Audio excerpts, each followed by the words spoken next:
please either post any questions you have in the chat window or leave them at the end. We have time, about 15 minutes for questions at the end. So if you haven't had your question answered throughout the presentation, don't worry, there is definitely time. And if you would like to ask your question in a more private manner, you're more than welcome to email us at info@vfca.org.au. And as you can see just now, this webinar will be recorded and shared after the event. We upload it to our YouTube channel. And so if for some reason you would not like to be recorded, please just leave your camera off. There's absolutely no rules for you to have your camera on through this. All right. I'm just going to do an acknowledge to country first before we begin. Vets for Climate Action would like to acknowledge our First Nations peoples, the traditional custodians who have cared for the country upon which we work and meet, its lands, oceans, and rivers, its trees and wildlife, for over 60,000 years. I pay my respects to the elders, past and present, and I acknowledge this land was never ceded. My name is Claire. I am the programs lead at Vets for Climate Action, and myself and Simone will be here facilitating this webinar tonight. And I have been with VFCA since May. And so I've done a few masterclasses now, but I just find them incredibly valuable. And I'd just like to thank everyone for giving up their Tuesday evening to come and learn something that we don't know about yet.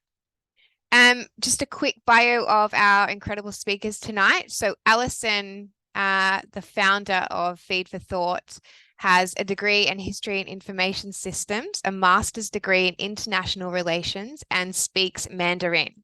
Alison sits on the board of the Insect Protein Association of Australia. She lives in Canberra and can be found running, skiing, mountain bike riding, and thinking about how to craft a social media post that inspires change.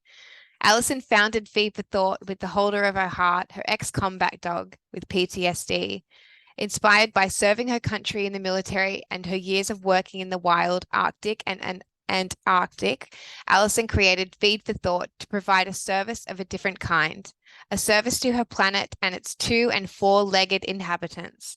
Her goal is to leave a lasting legacy for dogs, the planet, and her possible unborn children by giving the society the option to make better choices.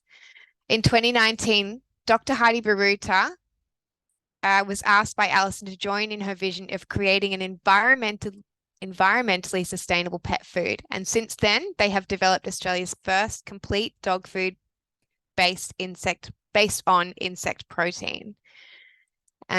So with that, I would like to introduce you to Alison and Heidi, and they can start their presentation. Thank you. So lovely to hear such beautiful words of introduction, Claire. Thank you very much. I'll just share my screen. Claire or Simone, can you confirm that that's presenting correctly? Perfect. Excellent. So I'm Alison, and the dog on the slide there with me is Max, and we Feed for Thought along with Heidi, who you'll meet in just a moment. We are effectively a pet food company for people who believe, as we do, that you can nourish your dog as well as value the planet and the welfare of more sentient animals at the same time. There's a bunch of things I wanted to go through tonight, but effectively really just talk about the insects and the value for animals and also the value for the planet. So really those two big things. But firstly, I'd love to introduce you to the rest of the team here. Heidi. Hello, I'm Heidi, obviously. I'm the nutrition advisor on the fabulous Feed for Thought team. So I'll tell you a little bit about myself. I graduated from Sydney Uni with a Bachelor of Veterinary Science in 2001. And after an internship at Sydney Uni, I've worked in a number of different small animal practices just around Australia. My husband's in the army, so we've been fortunate to have moved many times. And I've gained lots of valuable experience and learned a lot from each of these moves. And when Alison asked for my assistance in developing an environmentally friendly dog food, I was really excited by this new challenge. To broaden my knowledge base, I studied at the University of Illinois, and I've completed a certificate in companion animal nutrition with a focus not only on nutrition, but on formulation and manufacturing. Okay, and completing our team, we have, not here tonight, but we have Emma Curley in marketing, Susan Morley Wong for food tech, and Luke Wheat, our fabulous insect farmer. Now I will pass over back to Ali. So it sounds a bit of an unusual story. I didn't necessarily grow up wanting to be a maggot farmer. That wasn't my my childhood dream. I didn't know about this till much later on, and it was actually inspired by my time working in the Antarctic and the Arctic. And you might not see the link immediately, but I think you guys more than most probably will. So after spending 10 years working the summers in the Arctic and the Antarctic. So it's I work in tourism, and I just get to meet these fabulous people who have, you know, traveled the world and want to really embrace and see the last remote wild. And they are a captive audience who fall in love with these beautiful places. And then, like me, turn around and say, what can I do to preserve it? And over time, I started to see the second and third order effects of a changing climate. And I say the second and third order effects because I'm sure we've all seen documentaries where you can see ice retreating, but it's hard to judge that just year on year. You know, the weather is always changing down there. It's incredibly dynamic. The ice extent will change from year to year. So it's hard to judge that. But what I could see is the second and third order effects. And I'll tell you about one of them. I was at this site in Antarctica that typically has a really high population of Adelie penguins. The Adelie penguin is they're both looking into the camera, but the one with the all black face. So high population of Adelie penguins. And then that was when I started going to Antarctica in 2013. There was lots of Adelies at this one site. And then now, if you go to that same site, there's hardly any Adelies. There's more Gentoo penguins, which is the other penguin in the photo that's looking directly at the camera. And the reason that's changed is because you can't see it year on year so well, but just with the naked eye, but the ice extent has changed. The Adelie penguins, the black-faced ones, are more dependent on exclusively feeding on krill, which need the ice because that is where the krill get their nutrients from, the plankton that grows under the ice, whereas the Gentoos are more diverse feeders. They don't care so much about the krill. They'll eat other things in absence of krill. So because there's less sea ice, there's less krill. So the Adelies have moved. They're not died off, but they've just moved, and the Gentoos have moved in. So you see that sort of stuff and think, oh, it is happening. And there was this other awful year I remember happening where there was on the Antarctic Peninsula, which is the sort of arm of Antarctica that comes up under South America. There was one year where there was quite a warm period, and during that little warm period, lots of the precipitation was falling as rain. Typically, the Antarctic Peninsula, the mean temperature has been below zero. Now it is just over zero. So more of the precipitation falls as rain. The penguin chicks, like that little Gentoo on the top right there, the penguin chicks don't have waterproof feathers. So when the precipitation falls as snow, they can sort of shake their little feathers and it'll dust off. When it falls as rain, it makes them wet. And so if you get that falling as rain and then a cold snap the next day, they freeze to death. So it's really high mortality rates some years in Antarctic for the chicks because the average temperature has raised just that little bit. And there's this one other example I'll give you, the Greenland ice sheet. Greenland is a stunning, stunning place. It truly is. And so much of it is, there's so much ice on that ice sheet that the continent is actually depressed. Think of standing on a trampoline. Your body weight will depress the material there. And if you get off the trampoline, the material rebounds. Well, the land is doing that. The land mass, it's not a continent, but the land mass of Greenland is rebounding because it's losing so much ice. So much so that it actually looks as if sea levels are dropping in Greenland. They're not. Sea levels are rising everywhere, but in Greenland it looks like that because the land is rebounding at such a rate because it's losing so much mass. So you see these things, and it's really quite alarming, and still a beautiful place. But I have the opportunity to talk to the guests that come there with me and start telling these stories and encouraging people to do things like support innovation, support companies that want to do better, and most importantly, to vote, to use their voice to generate change. But I suppose what's critically important is that, you know, we are forecast to have about 9 billion people on the planet by 2025. And with this changing climate, we really need to understand how we can all be on the planet without overwhelming it, which we are absolutely doing. I'm sure some of you have been tracking the International Panel for Climate Change, and their assessment report. The last assessment report was released in March this year.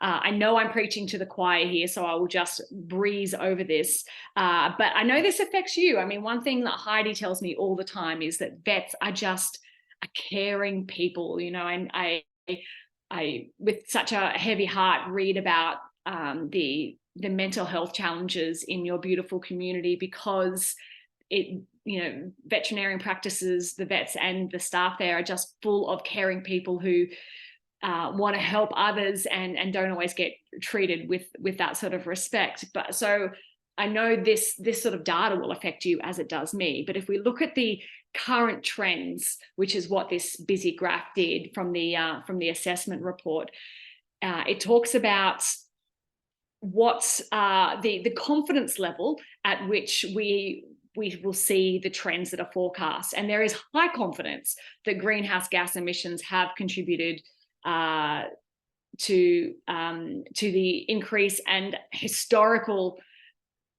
temperature rising across energy because of the energy use, the land use, and our land use change, and our lifestyles and our patterns of consumption. You know, there is high confidence that for any given future warming level and climate related risks are actually going to be worse than what we currently forecast. So it's just looking quite grim.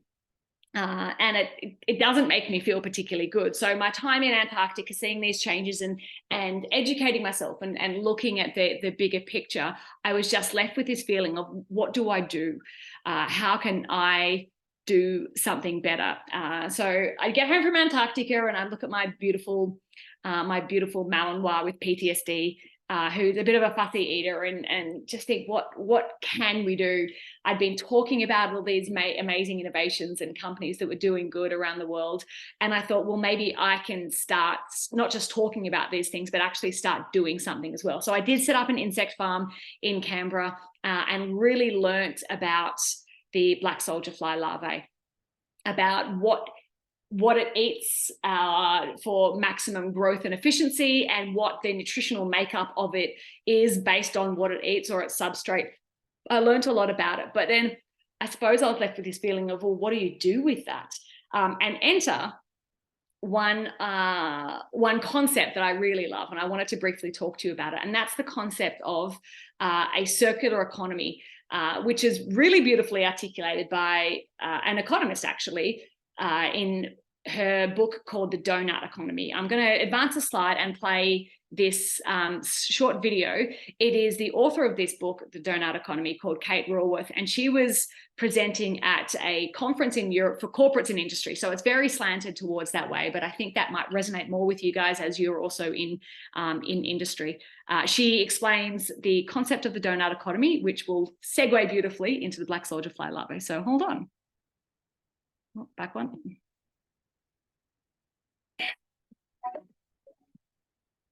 Imagine a donut with a hole in the middle, and imagine humanity's use of resources radiating out. So the hole in the middle is a place where people are falling short on the essentials of life without the food, water, healthcare, education, housing that every person needs. We want to get everybody out that hole, but we simultaneously can't overshoot the outer ring where we put so much pressure on this extraordinary living planet.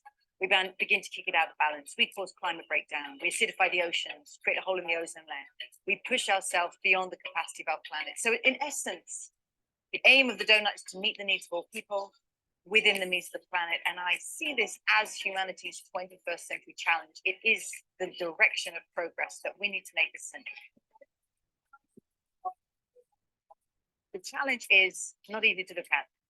because millions and billions of people are falling short on the essentials of life. And yet we're already overshooting at least 4 of these planetary boundaries on climate change, on biodiversity loss, land conversion, and excessive fertilizer use. So we need to take an unprecedented journey to meet the needs of all people while having never done this before, coming back within the needs of the planet. And that's why we need to transform industry and the finance that invests in it to make that possible. Is the sweet spot is in the top left-hand corner. We want to meet the needs of all people, but do so within the needs of the planet, and there are no countries anywhere nearby. We are all developing countries now. No country can say that it is developed because high-income countries are massively overshooting their pressure on climate, carbon emissions, on water use, land use, fertilizer use. This is a phenomenal journey of all countries of 21st century development, and it really kicks open a new understanding of what progress means, what good industry looks like, and what kind of future we should be investing in if we're going to bring it about. I'd say near the bottom of ambition is, well, we'll do what pays now. We'll cut our carbon emissions if that cuts our costs. We'll get a green certification if that brings us niche access to markets. It's incremental steps in the right direction, but it's far too incremental. Another step up, we'll do our fair share. We'll cut our carbon emissions in step with our national ambition. We need to go further onto science-based targets to cut emissions in line with what science tells us. And when you go there, you realize you need to actually kick up another level. We need to do mission zero, meaning we need to aim for net zero carbon emissions in our supply chains and in our manufacturing processes by 2020, 2030, 2040. At the very highest level of ambition, though, why limit yourself to saying we can be 100% as bad? Why not aim to actually be good, net positive, contributive, generative? And to me, this is where the most progressive companies aim. In fact, many of them are born into that space, born with the ambition of sequestering carbon dioxide, with the ambition of cleaning waterways, of clarifying the air, of creating health and education worldwide. That is why they're in business. And those are the kind of companies we're leading. Others are transforming and seeing how can we get from the 20th century model we've been born with, how can we transform into that new vision? And that is where we need leadership within business to make it happen. So I'm fascinated by the contrast between some companies that see the sustainability agenda as a cost, a burden, a sacrifice, even just a marketing piece. There are others who approach it in a completely different way. They see it as their reason for existing, their purpose, their USP, their opportunity, because they're looking at the new dynamics of the new economy that is far more regenerative by design, distributed by design. They see that there lies a lot of opportunity there. And what they need is the investment to actually bring it real. And that's why we need banks moving in that direction, seeing that opportunity with them to invest in the future that we know we can make possible. It won't happen unless we actually choose to make it happen. That really resonated with me, particularly speaking to Vets for Climate Action, because that is, exactly what your wonderful organization is doing. It is trying to be one of those leaders that makes a system that is more regenerative. And I couldn't be more proud to be speaking to you as a result. So I founded Feed for Thought with the highest ambition to reduce food waste and create more sustainable protein, and to use food and wasted food to make more food. It is our reason for existing: dog health and planet health. So I suppose you would ask, well, why insects? So you can see from this graph, they do some really great things. They have a high feed conversion efficiency. So, feed to meat conversion, there's not great data on exactly what you'll get, because I'm sure it differs between farms and animals. But it's effectively how much feed is needed to produce 1 kilogram increase in weight. And it varies widely, but on average, insects can convert 2 kilograms or 1.5 to 2 kilograms of feed into 1 kilogram of insect mass, whereas cattle require 8 kilograms of feed to produce 1 kilogram of body weight gain. So hugely more efficient. In terms of greenhouse gases, significantly lower. I'll show you a chart in just a second. But for example, pigs produce 10 to 100 times more greenhouse gases per kilogram of weight than mealworms, and insects are just slightly higher than mealworms. In terms of upcycling, insects can feed on bio waste. They can they will actually, these particular insects, the black soldier fly larvae, will eat almost anything. They'll eat human waste, they'll eat compost, they'll eat animal slurry, and we can then transform that into high quality protein that can be used in animal feed. Rest assured, the insects that go into our dog food do not eat human waste, compost, or animal slurry. They eat pre-consumer waste, but it is still a waste stream that needs to be dealt with. It is effectively barley spent grains, which is a byproduct of the brewing process, and pre-consumer waste from that supermarkets will be throwing out because they can't get rid of it and donate it. So it is still food that would potentially otherwise end up in landfill and cause more greenhouse gases. And lastly, land and water use. Insects use significantly less water than conventional livestock and also uses much less land. I'll show you some images in just a moment. So in terms of greenhouse gases, just a sort of a rough chart. Greenhouse gases relative per kilogram of protein produced, significantly less. Chickens are certainly less than cows, but black soldier fly larvae do really, really well there. So this is my contribution to the donut economy or the circular economy. The image on the left there is not a regular housefly, it's a black soldier fly larvae. And I want to speak about them. As a fly, they don't have a particularly well-functioning mouth. So they're not a housefly pest. They're not hovering around your food because they don't eat. All they do for their 6 days of life, roughly, is they want to go into the trees and breed. What that means, though, because they don't have a functioning mouth as a fly, it means they have to consume their entire life cycle of nutrition in larva stage, which is why they are the perfect food converters, because they have a voracious appetite. They have to eat all of that as a larvae. And there is a little icon of a pizza above the central image. That is simply to remind me that they eat the equivalent of 17 family-sized pizzas every day for their size. So that would be the equivalent of us eating 17 family-sized pizzas every day. They eat huge amounts. That image in the middle is actually Sonia, I think, and that's in our fly farm in WA. So that's where our farmer Luke has his farm. And you can see that those tubs there are vertically stacked. That is the insects growing in there. So they thrive in really dark, warm, high density environment. So it is not cruel to have them on top of each other. That's in fact how they prefer to be. So you can farm up to 10 million of them in the space of a small car. So you don't need to cut down more trees to create space to ethically farm livestock. You just put them on top of each other and they're happy as all get out. So farmed in high densities, don't need to cut down trees to help them grow. So you're fixing or helping to reduce a land problem, but then you also don't have to cut down more trees to grow crops to feed the livestock that our pets eat, which is the current situation by and large, because we can feed them the unused food, or they are upcycling our unused food. So you're also solving a land problem from another perspective. Most of their water comes from the food that they eat, wherever that food source comes from. So you don't need to use a lot of water as well, solving a water problem. And lastly, they don't belch methane or release greenhouse gases. So it is actually a much more sustainable protein. So if you look on the top right there is that circle diagram. So you can see that the fruit and veg and the barley spent grains are collected. They get sent to the fly farm.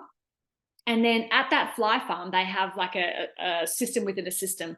The food will be fed to the larvae. About 80% of the larvae are then harvested to go into dog food, and about 20% of the larvae are allowed to turn into flies. So the system keeps regenerating. Then that larvae is turned into the dog food and the dogs use it. There is a feedback loop that actually isn't demonstrated here. That is another really cool part of this whole system. So pardon me for mentioning feces here, but the insects will eat the food and then defecate. But insect poo is actually a fertilizer. So believe it or not, you feed them our food waste, they eat it and turn into food and poop out fertilizer that can grow more food. Like, it is just such a beautiful system that makes so much sense. So that's effectively how Feed for Thought works. We're finding really good resonance with dogs that have dogs that have allergies, or with humans that choose to consume less meat as part of their diet. You know, the sort of people who will carbon offset their flights or consume just a little bit more consciously. Maybe they'll be buying who gives a crap toilet paper because it's recycled. Maybe they'll be using keep cups. They're probably buying free range eggs. Those sorts of people are sort of really resonating with Feed for Thought. Each of the 5 kilogram bags, that represents 40 kilograms of unused food that might otherwise have gone to landfill. So each 5 kilogram bag, 40 kilograms of wasted food. Insects will generate more than 3,000 times more protein per acre than cows. So again, another really great benefit. And the water consumption, as I mentioned, is significantly more. So what I'm trying to do here is go out to the world and say, if it's just as good for dogs, which Heidi will talk about in a minute, and it's better for the planet, then why wouldn't you do it? So I really want this to be an empowering choice for people, that they can do this and actually feel good about their consumption, about what they're doing, because it is just a system that to me makes enormous sense. So that's the planet stuff. I'd love to hand back to Heidi so she can talk about the vet stuff. All right, excellent. Thank you, Ali. So obviously we're here to talk about the environment, but dog health is our #1 priority here at Feed for Thought. And not surprisingly, market research shows that it's the #1 priority for pet owners as well. So when you talk about the environment or pet health, obviously pet health is much more important when they're buying dog food. And I have no doubt that everybody here as well, the environment is vitally important to all of us, but we really want to talk about some dog health as well. And we want to make sure that this food is good for dogs, and that it's the way to go. Okay, so that leads us back into our discussion of the main ingredient of our pet food, which is a black soldier fly larvae, and dog health. So that's what I want to really focus on. Can I have the next slide, Ali? All right, so here we go. Here's our black soldier fly larvae. Now, it's a new and novel protein. So I know a lot of you will be a little bit hesitant about this because this is not something that's been used in dog food before. In Australia, we've got the first complete dog food. There are other brands coming through, and there's some really interesting things happening in that space. But I wanted to talk to you about why it's okay to feed black soldier fly larvae. So it's an improved ingredient for pet food in Europe and has been so for a number of years. It has preliminary AVCO approval for use in dog food in the United States. We've got really good in vivo studies suggesting high digestibility of the black soldier fly larvae, so it is really well utilised within the dog. And it's been used as a protein source in dog food in Europe for a good number of years with no known long-term negative side effects. And for me recommending something like this to clients, I really want to know that sort of information. And also, I know that Ali's touched on this, a lot of people are interested in this as a novel protein that may have a role in treating food sensitivities in pets as well. Okay. So the next slide. Now we're going to talk about the protein content of the black soldier fly larvae. And as my university lecturer would really love to tell us, we feed animal nutrients, not ingredients. Okay, and I think we need to focus on the nutrients. So obviously the main nutrient of black soldier fly larvae is protein. When we talk about protein, I'm sure we all remember this from, our school days. We're talking about quality of protein. When we talk about quality of protein, we're talking about that amino acid balance. So the big takeaway is that the protein quality is similar to chicken. It has the limiting amino acids of methionine and lysine, which is important for formulation. And it also has really high digestibility, as I mentioned, in those in vivo studies, both in dogs and a number of other different species. It doesn't have any anti-nutritional factors, such as we have found in some of the vegetable proteins. And I think that's interesting when we're comparing this food to, say, vegetarian sort of diets, especially when it comes to dogs. So that leads on to the next slide. I just thought, because of the audience, I do need to mention this.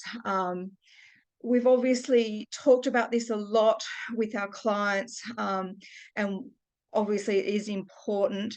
There's lots of passionate people on both sides of this argument, but as a basis, in 2018, in the US, the FDA warned of a possible risk of grain-free diets and DCM. And since then, in the last 2 years especially, we've actually had a number of research papers published that do link diets high in legumes and peas with possible markers that may contribute to DCM. So I think that's important to know that that's where the research is going. We are talking about high legume diets, 40–60% legumes. So we're not talking about small amounts, we're talking about high amounts of legumes. Obviously, a whole lot more research needs to be done in this field for us to understand the issue better. But in the meantime, just to let you know, our food does contain grains, and it's also low in legumes. And I do feel that it's a good alternative to those vegetarian legume-based diets. And yeah. All right, so the next ingredient I'd like to talk about in our wonderful black soldier fly larvae is fat. So fat can come in many different forms. And the fat in black soldier fly larvae does come in many different forms, but the biggest majority of the fat is in these medium chain fatty acids. They're a saturated fat, specifically lauric acid, and it's similar to the saturated fat in, say, coconut oil. And it does have some different ways of metabolism within the body. And because of that, it has different effects in the body than, say, our long chain fatty acids. Okay, so the absorption and metabolism is different. Our medium chain fatty acids, they're absorbed directly from the gut and transported via the portal vein to the liver. So as an alternative, our long chain fatty acids go through the lymphatic system.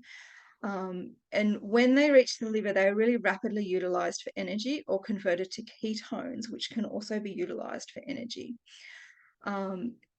These medium chain fatty acids, without metabolism, can also cross the blood-brain barrier and provide energy to the brain. So there is some research. A lot of this research focuses on people. There is some animal research, but a lot of it focuses on people. They have found that medium chain fatty acids are really good for cognitive function, especially in people with things like dementia and Alzheimer's. Also, some positive effects on some neurological conditions like epilepsy. They've also been shown to have really positive effects on the gut microbiota.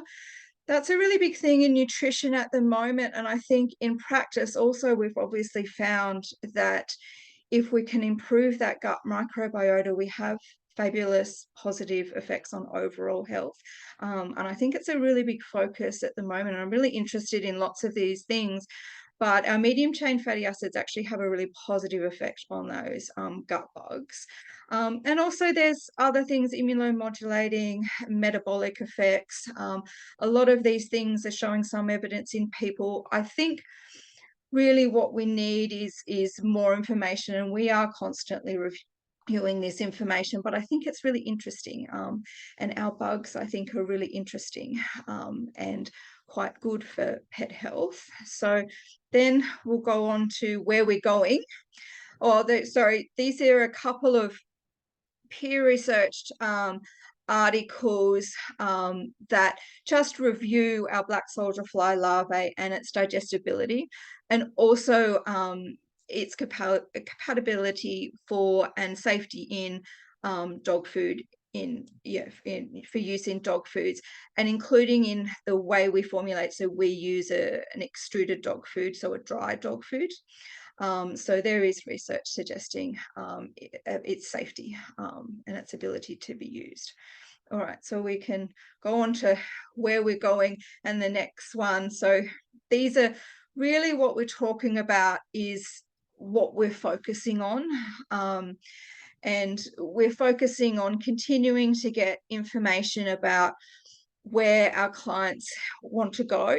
And sustainability is also continually important. So they're the things that we are focusing on, that pet health and sustainability, and trying to combine those two, also with where the market wants to go. So we can go to the next slide. And these are different formats and different options, but the next slide. We are thinking, our customers tend to want to go into that sort of fresh market. So we are considering that, but I think we also need to consider that we want to maintain our sustainability as well. And that comes with more packaging things. So they're where we may very well go in the future.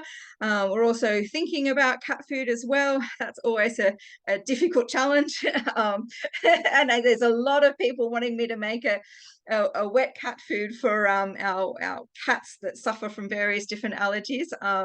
But that's going to be a little while. I think I really would like the research to help support us get there. And now I'll pass it back to Ali.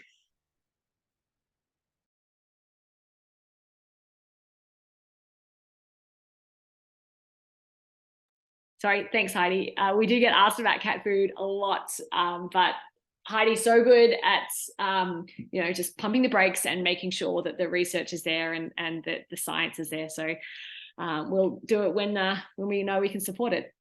So I thought Feed for Thought would be really easy because it made so much sense to me. And when we saw the science, we thought, yep, this is a good thing. But it hasn't been easy. And it hasn't been easy because our collective contemporary story hasn't connected us to nature.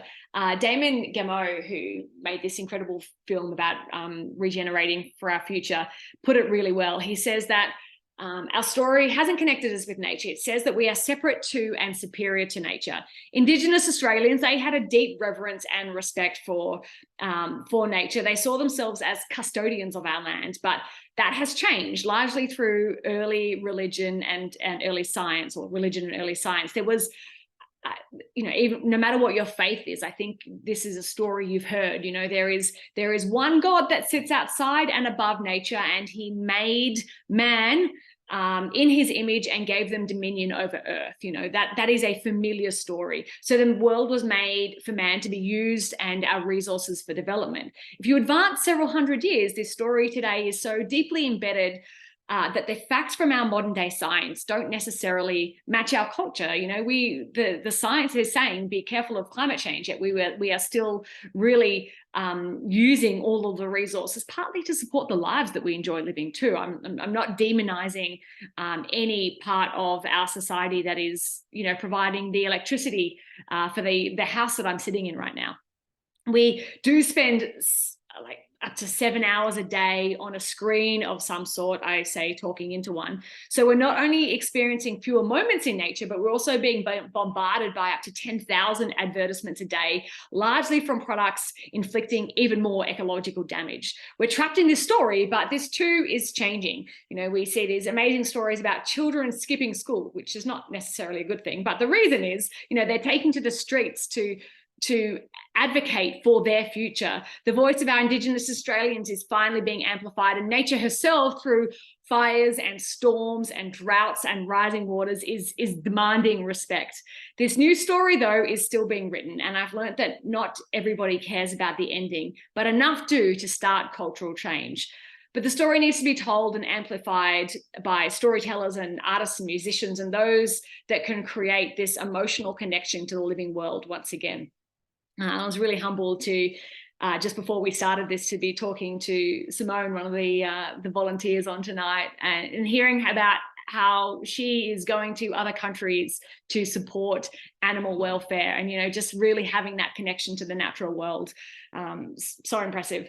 I've also learned that this story cannot be told by commerce. I can't stand up in front of people all day and say, this is why you should buy my food. Like, I can't lead with commerce. Whether I'm fighting apathy or decision fatigue, my challenge is connecting conscious consumers to tangible change so that people want to and indeed can shop their values. Some retailers and distributors who have not been able to sell a lot of feed for thought at volume have told me that consumers just simply aren't ready for insect protein in dog food. I have trouble accepting that because we don't have time. We don't have time for people to be super sensitive about, is it the right time? Our status quo has taken us to the brink of an unimaginable crisis, and the survival of our ecosystem and the animals in it, depends on us making better choices. So I've learned that changing habits is not easy, but I'm not alone. I have a great team, and I get to talk to incredible people like you, and we can't give up. So my ask to you is, will you consider making a recommendation for insect protein? And if not, what will it take for you to consider that? It's an option out there, and if I can get the word out that it's a decent option, then I think that's a huge win for hopefully our dogs and certainly our planet. So thank you so much for your time tonight. I am so happy to answer questions if there are any.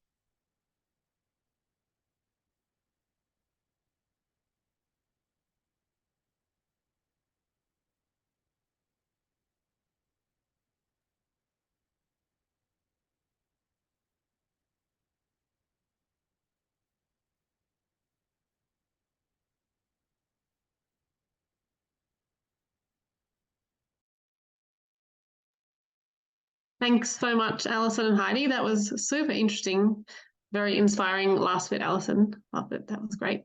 So we're going to open the floor to some questions. So people who are listening, feel free to unmute yourselves and ask a question. Otherwise, there is a question in the chat, so I'll start off with that. Joe is asking a nutrient question, so for Heidi, I think. Can or do you add taurine to the formulation, just in case that's a major player in the legume-based DCM profile? She says she's in a bit of a clinical blind spot, but last time she paid attention, fingers were being pointed towards a lack of taurine in the DCM literature. Yeah, no, really good question. I think they're moving away from taurine being the cause, but we do supplement with taurine as good manufacturing process. And taurine can actually be destroyed within the manufacturing process as well. So it is always good to bump up the amount of taurine that you have in your food. And I would agree with that, and we do that. Awesome, thank you. Shelley has asked, and we might need clarification, but Shelley's asked, how could an insurance company encourage its policyholders to make such changes? Or maybe she means the pet owners. Ideas, guys? How can insurance companies? I think she means pet insurance. Pet insurance. How could a pet insurance company encourage the pet owners to make a change to your food, for example? That is such a good question. Yeah, you're going to have to leave that one with me, Shelley, because I'm now going to go and ask my pet insurance company, who I'm hoping are coming through with some claims soon. We'll see. But yeah, that is such an interesting avenue that I've not explored. So I imagine that pet insurance companies will do anything to improve dog health, thus reduce the risk of payout. So I think maybe that would be the angle. I'm not sure if they would be ignited to action by the idea of climate. But thank you for the thought. I'm writing that down, and I'm going to take that one and run with it, Shelley. That was a good question. All right. Jeremy asks, what is the carbon footprint compared to similar meat dry food that's made locally? Jeremy, good to see you. Good question. So I've had 2 carbon life cycle studies conducted on Feed for Thought in order to measure and then be able to offset our carbon. And they produced quite different results, actually, which was a little frustrating. The first one just looked at each element of our food chain, and gave us a figure, which is not in the front of my head in a minute, but I will send it to you. And the second one was an interesting process. It actually uses accounting software, so like Xero, if you guys use that, or MYOB, and it measures the carbon footprint of effectively each transaction. It will understand that a transaction of, buying boxes for shipping costs this much carbon on average, and it will give you that rating. And that actually gave me a much higher than average carbon footprint than your regular, than the bigger pet food companies, simply because my volume is smaller. Once the volume increases, then the efficiencies of shipping will bring me back in line. But I want to answer your question specifically. You said, what is the carbon, what is the amount compared with local animals? That's a really hard one.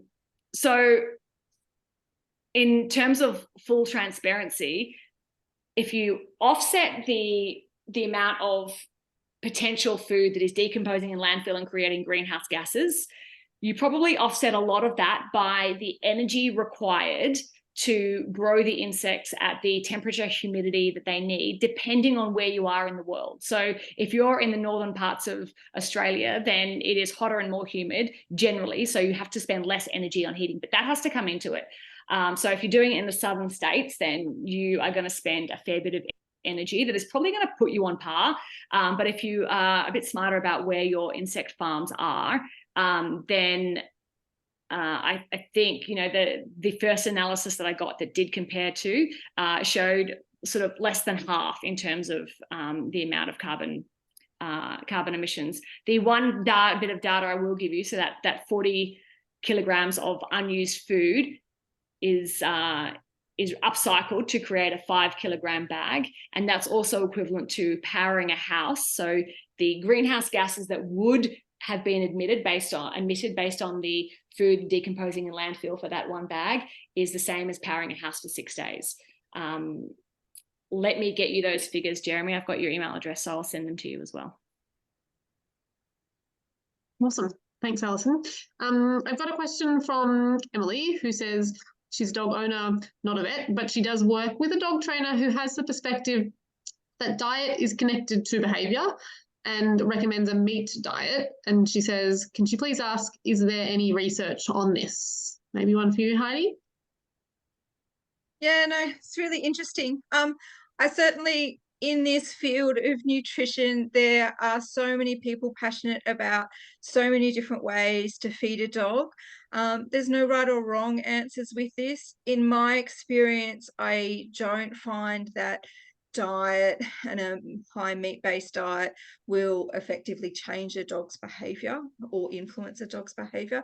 Not from my research, but there are certainly a lot of people out there that will be recommending a lot of different diets for a lot of different reasons, and I think it's interesting. Certainly our black soldier fly larvae have a good amount of protein in them, and a good quality protein, so the effects is quite good. Usually I'll get the question more of the fact that it's a dry dog food, so an extruded dog food, as compared to a raw diet. So a lot of people in this field, or maybe in behavior or something like that, would be thinking that a raw diet is more beneficial when it comes to digestibility and things like that. So there's a whole lot that's built up within those questions, but not in my experience. I don't find that a high meat diet, and I don't find a lot of research suggesting that that really high meat diet positively affects dog behavior. Thank you. I think there's a lot of research at the moment going into the link between the gut microbiome and our emotional mental health in people as well as dogs. So I think that's probably up and coming research that's going to tell us a bit more about diet and things as well. It's very interesting to see where it's leading. Jeanette has a question. She says, super interesting conversation, thank you. Also, the philosophy behind your presentation is so important. She asks, what are your bag sizes? And I wonder whether we as a profession ought to be considering recommending a move towards smaller dogs and less dogs. That's such a good point. So to answer the direct question, 1 kilogram and 5 kilogram, and I'm happy to send any of you samples. If you want free samples, let me know and I'll send them out to your practices.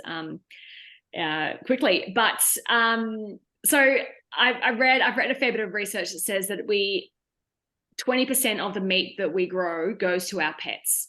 20%, which is huge. And now you can equally say, but a lot of that is not food that humans would eat, like it's the sort of the offcuts. And that's kind of a fair statement in some ways. Yes, you know, we do feed dogs some of the offcuts, but I think I suppose the better question there is, should we be not eating all of an animal? And the answer to that is probably no. Like, we probably shouldn't just be going, oh, well, I'll have the most prime cut and just disregard the rest. So we probably should be less wasteful ourselves.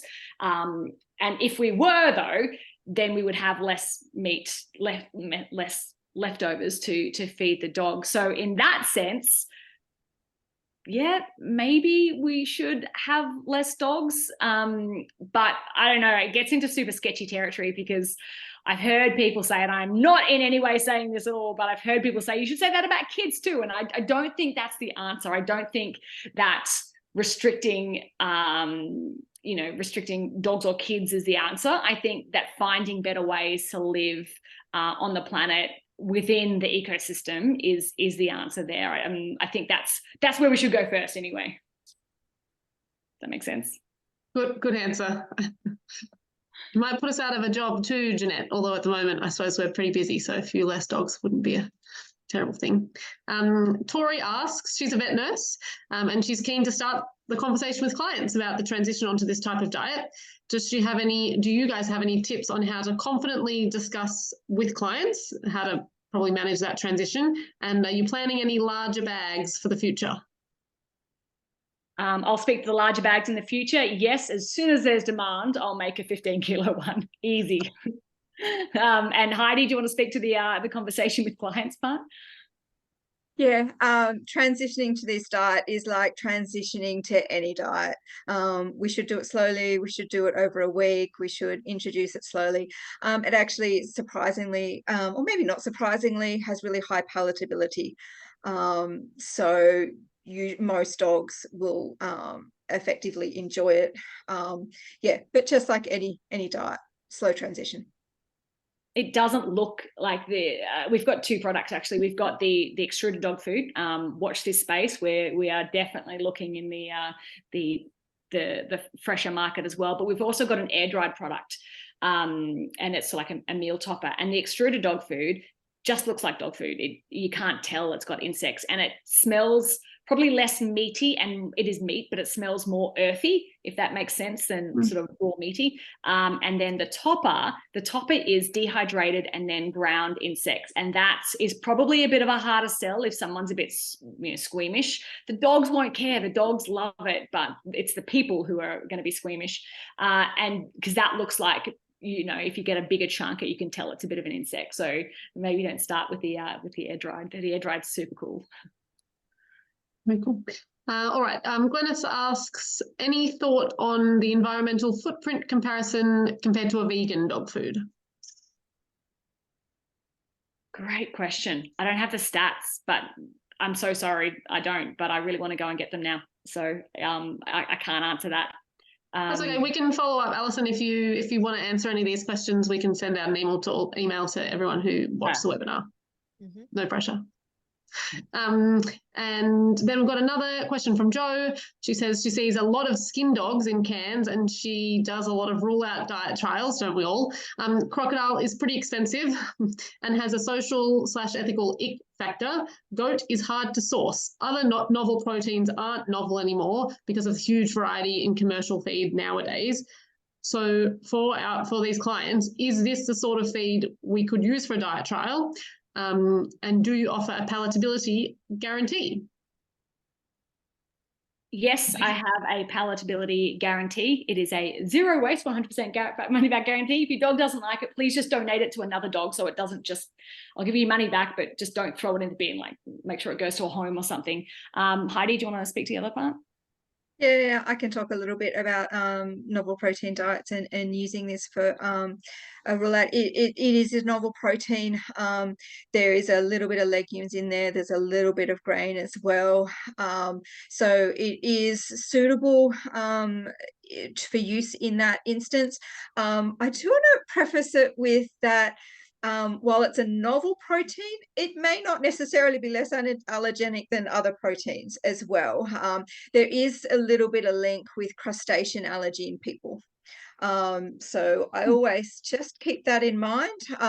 But definitely it's a novel protein. I mean, some of our dogs might eat some house flies every now and then, but they won't have experienced this protein before. And just to confirm, there's no other animal protein in the food?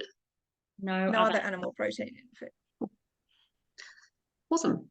Everyone says thank you for your responses. They've been great. Thank you so much for having us. It's been really lovely. Thank you so much. Super interesting. Claire, are you happy to wrap up for us? Yes, I am. Thank you so much, Alison. Thank you so much, Heidi. And I think everyone benefited from that conversation and the fantastic questions at the end. I've written them down so you'll be able to get back to anyone that you weren't able to answer tonight. But just thank you so much for your time, and thank you everyone for your time on a Tuesday night. And Simone, again, couldn't have done it without you. So really appreciate what you do for Vets for Climate Action. And keep a lookout for our upcoming masterclass, which will be in October. All right, and we'll end it there. So thank you so much, everyone, and we'll see you soon. Thank you. See you. Thanks. Good night.